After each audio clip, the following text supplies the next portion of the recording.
Scrap coucou, c'est Scrapsody. J'espère que vous allez tous et toutes bien. Bienvenue sur ma chaîne.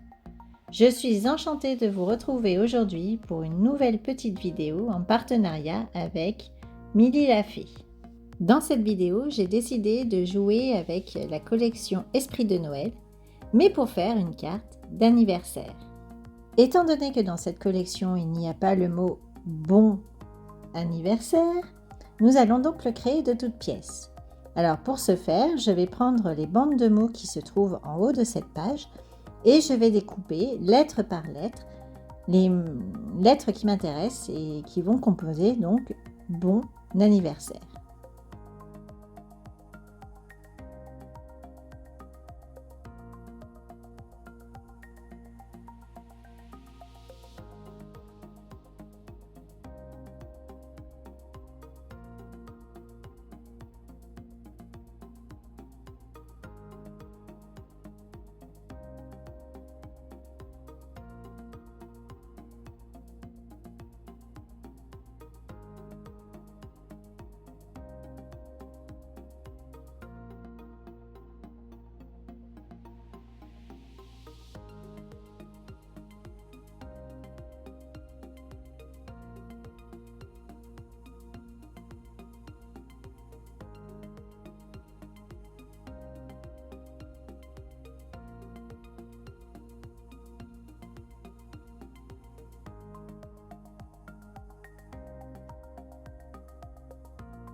Et voilà ce que cela donne. C'est chouette, non? Vous trouvez pas?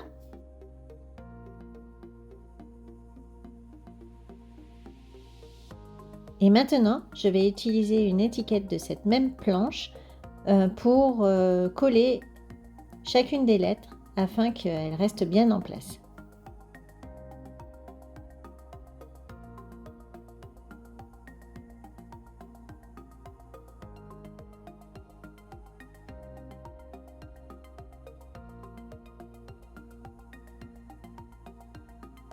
Alors, je vous ai laissé cette partie de la vidéo où je réfléchis un petit peu à comment je vais agencer par la suite sur ma carte le sentiment afin que vous sachiez comment je procède.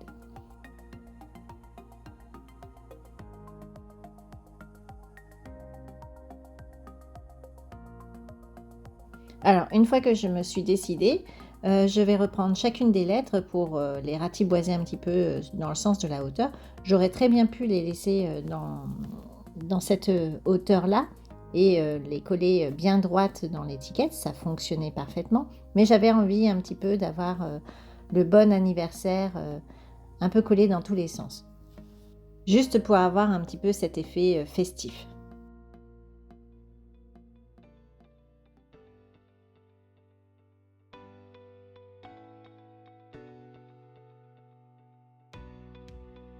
Alors, vous en dites quoi de mon sentiment maison? Moi, je l'adore. Nous allons maintenant passer à la création de la carte à proprement parler. Alors, j'ai sorti un die carré avec des pointillés fausse couture au centre que je vais découper dans un fond de la même couleur que ma base de carte étant dans les tons crème. Je vais en profiter pour vous donner les mesures des différents papiers que je vais utiliser. Donc ma base de carte, elle fait 14,85 par 10,5. Donc c'est un papier de 10,5 par 29,7 que j'ai plié en deux. Sur laquelle je vais coller un panneau marron craft de 10,3 cm par 14,5 cm. Et je vais coller par-dessus mon panneau craft le papier design étoilé de la collection au format 10 par 14,2 cm. À cela, j'ai aussi récupéré 4 petites bandes de papier craft de 0,5 cm d'épaisseur. Ce sont des chutes de papier qui vont me servir à faire la décoration de la carte. Je vais aussi détourer cet adorable petit cadeau pour le mettre en décoration sous mon sentiment. Allez, je vous laisse regarder la suite de la vidéo en musique. Si vous avez la moindre question, n'hésitez pas à me la poser en commentaire, j'y répondrai avec plaisir. Allez, on se retrouve en fin de vidéo. Bon visionnage en attendant!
Cette vidéo est bientôt terminée. Je vous laisse découvrir le résultat final. Si vous avez aimé la vidéo, surtout n'oubliez pas le petit pouce vers le haut, ça fait toujours plaisir. Vous pouvez aussi actionner la cloche de notification afin de ne rien rater et vous abonner à ma chaîne si cela n'est pas déjà fait. Vous trouverez dans la description les liens vers mes réseaux sociaux. J'espère que cette petite vidéo vous aura plu et je vous remercie d'être là encore une fois ce jour. J'ai hâte de lire vos commentaires. Je vous dis à très vite pour une nouvelle vidéo. En attendant, portez-vous bien. Scrabbies à tous. Ciao, ciao!